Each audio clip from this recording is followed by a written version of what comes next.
ગુજરાત ક્રીડા મંડળ કીર્તિસ્તંભ ખાતે 15મી નેશનલ લંગડી ચેમ્પિયનશિપનું આયોજન કરવામાં આવ્યું છે। વડોદરા શહેરમાં વાત કરીએ તો 100 વર્ષ બાદ આ લંગડી ચેમ્પિયનશિપ જે યોજાય છે, લંગડી ચેમ્પિયનશિપનો પ્રારંભ થયો છે। 15મી જુનિયર નેશનલ લંગડી ચેમ્પિયનશિપનું ઉદ્ઘાટન કરવા માટેનું આ આયોજન, જેમાં 12 રાજ્યોની अलग अलग टीमों भाग लीधो है। लगभग 18 जेटली टीमों के जे आ 15મી जूनियर नेशनल लंगड़ी चेम्पियनशिप में भाग लीधो है। हालना समय में ज्यारे देशी और मैदान में रमवानी रमतो भूलाई रही है, तेवामां आ देशी रमतो प्रत्ये बाळको में रुचि जागे तेवा हेतु साथे 15મી जूनियर नेशनल लंगड़ी चेम्पियनशिपનું आयोजन करवामां આવ્યું છે। आ चेम्पियनशिप में 250 જેટલા ખેલાડીઓએ ભાગ લીધો છે, જે 21, 22 અને 23 એમ 3 દિવસ યોજાશે। આ ઉદ્ઘાટનમાં DSO Dinesh Kadam, bank of બરોડાના chief zonal officer Rajendra Mani ખાસ ઉપસ્થિત રહ્યા હતા।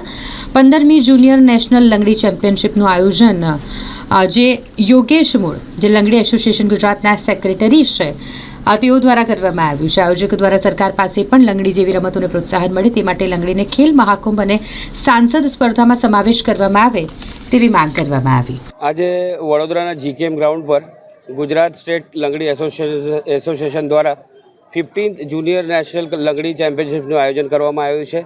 આ લંગડી સ્પર્ધા 3 દિવસ ચાલશે। સમગ્ર ભારતમાંથી ભાઈઓ અને બહેનોને મળીને કુલ 19 ટીમે અહીંયા ભાગ લીધેલ છે। કેટલા ખેલાડીઓ? 19 ટીમો છે, એટલે અંદાજિત 250 જેટલા ખેલાડીઓએ ભાગ લીધો છે। અને હું આ મંચ પરથી ગુજરાત લંગડી એસોસિએશનને પણ અભિનંદન પાઠવું છું કે વડોદરામાં પ્રથમવાર આવી સ્પર્ધાનું આયોજન કરવામાં આવેલું છે અને ખૂબ જ સરસ રીતે એનું આયોજન પણ કરવામાં આવેલું છે। અને આ જે લંગડીની રમત છે, જે આપણી પારંપરિક રમત છે, જેને જાગૃત રાખવાના જે પ્રયાસમાં ખરેખર સફળ થયા છે આ સ્પર્ધાનું આયોજન કરીને। મારું નામ દિનેશ કદમ છે, હું જિલ્લા રમતગમત અધિકારી વડોદરા તરીકે ફરજ બજાવું છું। ટુર્નામેન્ટ રાખવામાં આવી, શું કહેશો? હા, 1918માં હિન્દવી જે જીમખાનાની સ્થાપના થઈ, સયાજીરાવ ગાયકવાડ સરે કરી, એમાં લંગડીને એને સ્થાન મળ્યું। અને કોઈ બી લંગડીની બીજી કોઈ ટુર્નામેન્ટ થાય તો એની જોડે લંગડીનું કમ્પલસરી આયોજન કરવામાં આવતું હતું। પછી ધીમે ધીમે એ લંગડીનો પ્રચાર પ્રસાર થવા લાગ્યો સ્કૂલમાં અને બીજી ઇન્સ્ટિટ્યૂટ્સમાં, અને પછી એ જુદા જુદા એસોસિએશનનું નિર્માણ થયું। પછી ટ્રેડિશનલ ગેમ તરીકે સ્કૂલોમાં ને એમાં રમવા લાગ્યું।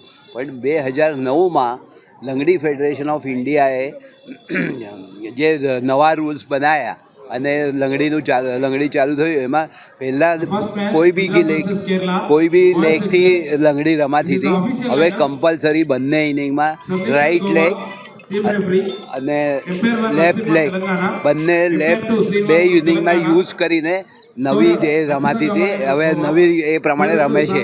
અને પહેલાં 15 ખેલાડીઓ રમતા હતા, હવે 15 ને 12 થઈ ગયા। એકદમ જૂના જમાનામાં લંગડી હાઈટ પ્રમાણે લેવાતી હતી, હવે junior group, senior group, sub junior group એ પ્રમાણે રહી છે। અને આ અહીં 15મી જુનિયર નેશનલ રમાઈ એ અમે હિસ્ટ્રી બનાવી છે કે પહેલી વખત 100 વર્ષ પછી પહેલી વખત અહીં વડોદરામાં લંગડીની નેશનલ રમાઈ છે।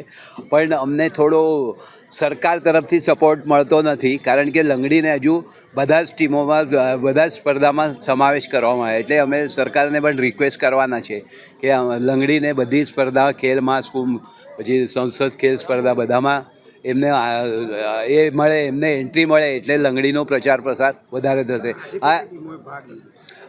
અહીં 14 સ્ટેટના બોયઝ એન્ડ ગર્લ્સ મળીને લગભગ 19 ટીમ આવી છે, અને એમાં 250 જેટલા ખેલાડીઓ રમશે। 21, 22, 23 આ 3 દિવસ આ ટુર્નામેન્ટનું આયોજન થયું છે। આજે સાંજથી આવતીકાલે અને પરમ 3 દિવસ બધાનું રહેવાનું, જમવા બીમવાનું બધો જ એ ખર્ચો ગુજરાત લંગડી એસોસિએશન કરશે, અને ટુર્નામેન્ટ સારામાં સારી થશે એવી અમને આશા છે।